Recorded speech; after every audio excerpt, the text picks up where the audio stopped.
मोदी है तो मुमकिन है।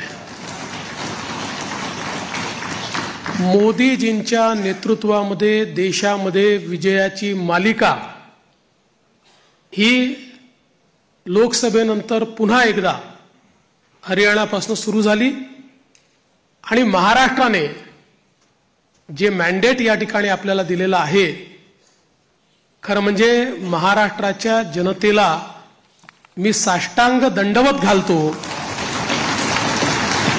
अशा प्रकारचं मॅन्डेट महाराष्ट्राच्या जनतेने आपल्याला दिलेलं आहे। विशेषतः या संपूर्ण प्रक्रियेमध्ये आपल्या सोबत पूर्णपणे तनमनाने या ठिकाणी असलेले महाराष्ट्राचे मुख्यमंत्री माननीय एकनाथराव शिंदेजी आणि महाराष्ट्राचे उपमुख्यमंत्री सन्माननीय अजितदादा पवारजी यांचे देखील मी अतिशय मनापासून आभार मानतो। आणि तद्वतच आमचे आरपीआयचे नेते रामदास आठवलेजी आणि आमच्या सगळ्या मित्रपक्षांचे देखील मनापासून आभार मानतो। खरं म्हणजे अतिशय महत्त्वाचं अशा प्रकारचे वर्ष आहे। एकीकडे आपण सगळे लोक ज्या प्रक्रियेतनं निवडून येतो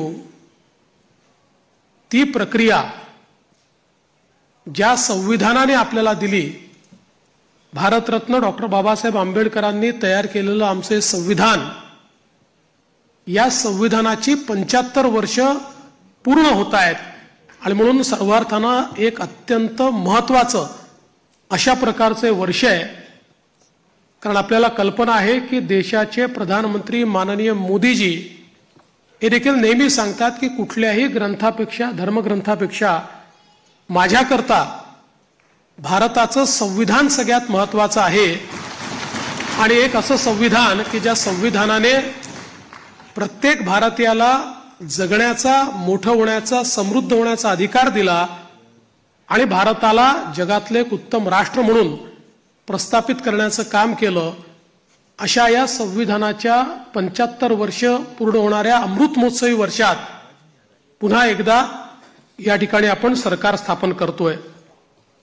दुसरं, आपल्या सर्वांना कल्पना आहे की ज्यांनी समस्त हिंदुस्थानामध्ये मोगली आक्रमणानंतर आमची श्रद्धास्थानं जी उद्ध्वस्त झाली होती त्या सर्व श्रद्धास्थानांचं पुनरुज्जीवन केलं, त्या राजमाता अहिल्यादेवी होळकर यांचंही 300वे जयंती वर्ष हेच आहे। त्यामुळे मला असं वाटतं की ही देखील एक अत्यंत महत्त्वाची गोष्ट आहे। त्यासोबत ज्यांनी इंग्रजांच्या विरुद्ध जल, जमीन आणि जंगल वाचवण्याचा लढा उभारला आणि खऱ्या अर्थानं इंग्रजांना सळो की पळो करून सोडलं, ते भगवान बिरसा मुंडा यांचीही 125वी जयंतीचं हे वर्ष या ठिकाणी आपण साजरं करतोय। आणि अर्थातच आपल्या सर्वांचे लाडके नेते ज्यांनी नवभारताची संकल्पना मांडली, ज्याची मुहूर्तमेढ केली, आज मोदीजींच्या नेतृत्वात जो नवभारत तयार होतोय त्याचा पायवा ठेवणारे श्रद्धेय अटल बिहारी वाजपेयीजी यांचं देखील हे 100वे जयंती वर्ष आहे। त्यामुळे अशा या अत्यंत महत्त्वपूर्ण वर्षामध्ये महाराष्ट्राच्या जनतेने ही सगळी जबाबदारी आज महायुतीवर या ठिकाणी सोपवलेली आहे। खरं म्हणजे इतका मोठा जनादेश हा आपल्याला या ठिकाणी जनतेने दिलेला आहे की या जनादेशातून मी एवढंच म्हणेन की आनंद आहे, पण त्याहीपेक्षा जबाबदारी आपली वाढलेली आहे। प्रचंड मोठी जबाबदारीची जाणीव करून देणारा अशा प्रकारचा जनादेश हा जनतेने आपल्याला दिलेला आहे।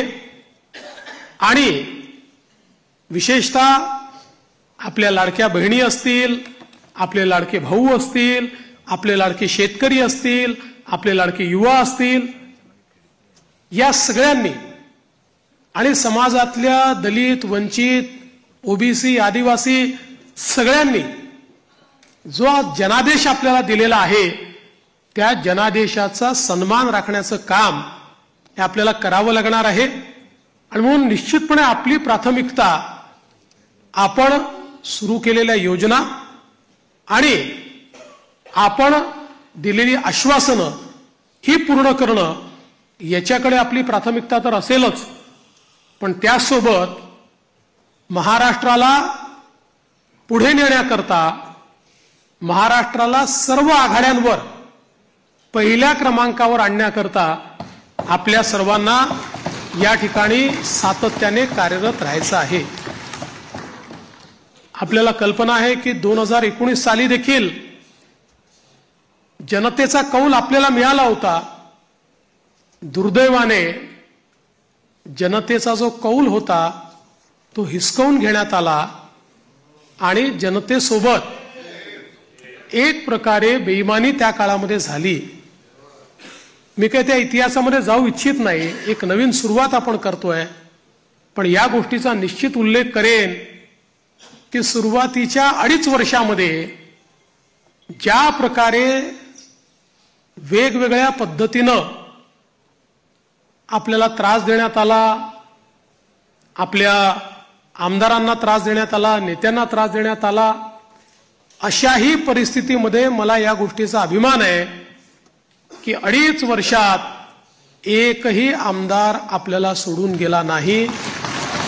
सगळे आमदार, सगळे नेते संघर्ष करत होते आणि त्या संघर्षामुळेच 2022 साली पुन्हा आपलं सरकार तयार झालं आणि त्यातूनच आज पुन्हा एकदा पूर्ण बहुमत आपल्या महायुतीला, प्रचंड बहुमत हे महायुतीला मिळालं आणि आपल्या भारतीय जनता पक्षाला 132 आणि आपल्या मित्रांसोबत 137 जागा, एक प्रकारचा इतिहास या महाराष्ट्रामध्ये लिहिला गेला. हा इतिहास मला असं वाटतं की अभूतपूर्व अशा प्रकारचा आहे. या निमित्ताने देशाचे प्रधानमंत्री माननीय मोदीजींचे मी मनापासून आभार मानेन की माझ्यासारख्या बूथचा कार्यकर्ता म्हणून ज्याने काम चालू केलंय, वॉर्डाचा अध्यक्ष म्हणून काम चालू केलंय, अशा एका कार्यकर्त्याला या सर्वोच्च पदापर्यंत 3 वेळा माननीय मोदीजींनी या ठिकाणी बसवलं. अर्थात त्यातला एकदा 72 तासाकरताच होतो, पण तरी देखील टेक्निकली होतो. त्याच्यामुळे 3 वेळा मला महाराष्ट्राच्या मुख्यमंत्री पदावर बसण्याचा मान सन्मान त्यांनी दिला. हा पक्ष ज्या प्रकारे त्यांच्या नेतृत्वात मोठा झाला त्यातूनच सामान्य कार्यकर्त्यांना वेगवेगळी त्या ठिकाणी पदं मिळाली, चांगली पदं मिळाली, आपल्याला काम करण्याची संधी मिळाली. म्हणून मी आदरणीय मोदीजींचं मनापासून या ठिकाणी त्यांचे आभार मानतो. पक्षाचे राष्ट्रीय अध्यक्ष आदरणीय JP नड्डा साहेब यांचे देखील अतिशय मनापासून आभार मानतो. आणि त्याचसोबत ज्यांनी या संपूर्ण निवडणुकीमध्ये अतिशय ताकदीनं महाराष्ट्रामध्ये आपल्यासोबत तळ ठोकून कार्यकर्त्यांमध्ये ऊर्जा निर्माण केली आणि या निवडणुकीत अत्यंत ताकद आपल्या सर्वांना दिली, ते देशाचे गृहमंत्री माननीय अमितभाई शहा यांचे देखील आभार मानतो. आणि भारतीय जनता पक्षाचं जे शीर्षस्थ नेतृत्व आहे त्या सगळ्या नेत्यांचे या ठिकाणी अतिशय मनापासून मी आभार मानतो. आणि विशेषतः वेगवेगळे राज्यातल्या ज्या कार्यकर्त्यांनी, नेत्यांनी आपल्याला मदत केली त्यांचे देखील मी अतिशय मनापासून आभार मानतो. महाराष्ट्रातली सगळी टीम तर आपले प्रदेशाध्यक्ष बावनकुळेजी यांच्या नेतृत्वात महाराष्ट्र भाजप हा पूर्ण ताकदीने या ठिकाणी मैदानामध्ये होता आणि त्यामुळेच हा विजय आपल्याला या ठिकाणी मिळालेला आहे. त्याबद्दल भारतीय जनता पक्ष महाराष्ट्राच्या संपूर्ण टीमचं मी मनापासून अभिनंदन करतो, आभार मानतो. आणि अर्थातच तुम्ही सगळे लोक आहात म्हणून मी इथे आहे.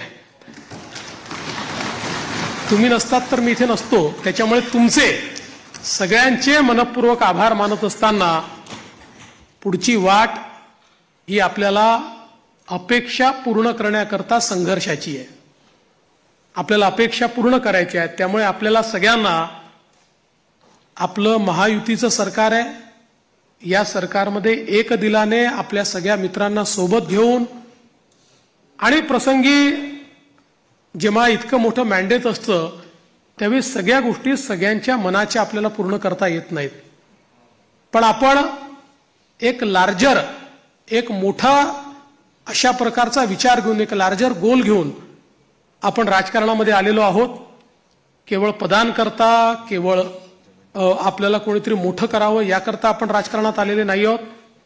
त्यामुळे मला या गोष्टीची पूर्ण अपेक्षा आहे की येत्या काळामध्ये 4 गोष्टी आपल्या मनाप्रमाणे होतील तर 4 गोष्टी मनाविरुद्ध देखील होतील. पण तरी देखील एका लार्जर इंटरेस्टमध्ये आपण सगळे एकत्रितपणे काम करू आणि आपली शक्ती काय आहे ही शक्ती निश्चितपणे या ठिकाणी आपण दाखवून देऊ. आज या निमित्ताने पुन्हा एकदा आपल्या सगळ्यांचे आभार मानत असताना महाराष्ट्रातल्या दीन, दलित, गोर, गरीब, आदिवासी, शेतकरी, शेतमजूर, महिला, ओबीसी, अल्पसंख्याक सगळ्या समाजाला या ठिकाणी मी आश्वस्त करू इच्छितो की महाराष्ट्राच्या सर्वांगीण उन्नतीकरता, महाराष्ट्राच्या प्रगतीकरता 24 तास आमचं सरकार काम करेल आणि महाराष्ट्रातल्या सामान्य माणसाच्या आशा, आकांक्षा, अपेक्षा या निश्चितपणे पूर्ण करण्याचं काम आम्ही करू.